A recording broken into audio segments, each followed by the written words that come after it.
Good morning, Pastor Jerry here from Crossroads Church Cleburne. It's time for our daily reading. Today's reading is so appropriate for today. It's Psalm 55. Cast your burden upon the Lord. And with the election going on and all the craziness going on in America right now, I would just encourage you, no matter who you voted for or who you want to win or lose, that you cast your burdens upon the Lord. You look to Him, because whatever happens, it will be His permissive will that allows that to happen.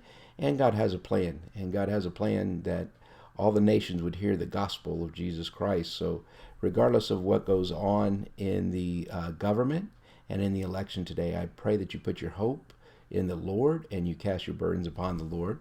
So now let's go ahead and read that psalm. Let's switch over to Psalm 55. You can read it along in your Bible, or you can follow along on screen, or simply sit back as a listen as I read Psalm 55.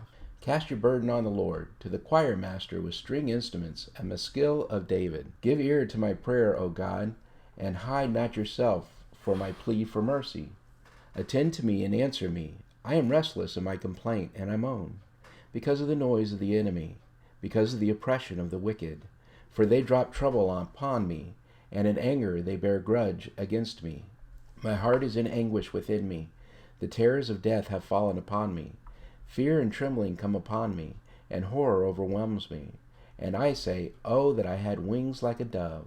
I would fly away and be at rest. Yes, I wander far away. I would lodge in the wilderness, Selah. I would hurry to find shelter from the raging wind and tempest.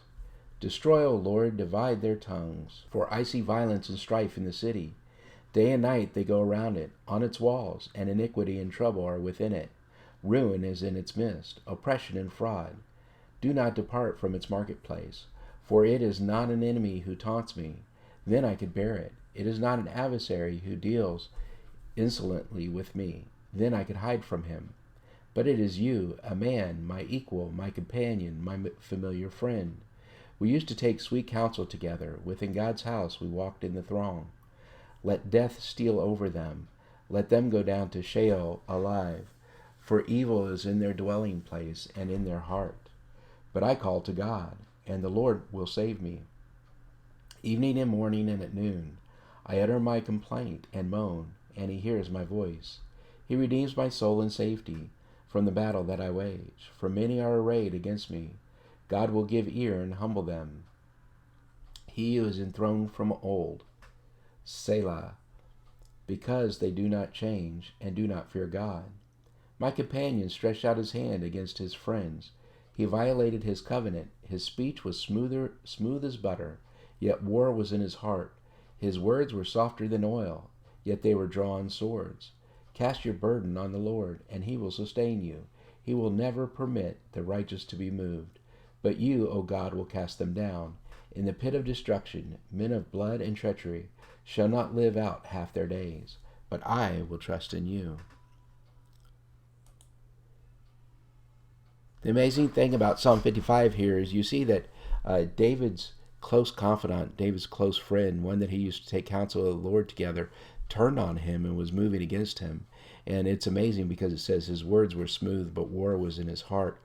I don't know what's going to happen in the election today. I don't know what's going to happen with the future of the United States. I do believe in the Bible that we don't see the United States as a major power in there. So I don't know what God is doing. I don't know what His plan is, except that He tells us to go and proclaim the gospel. And as David says, the righteous will not be moved. It doesn't matter what's going on in the government.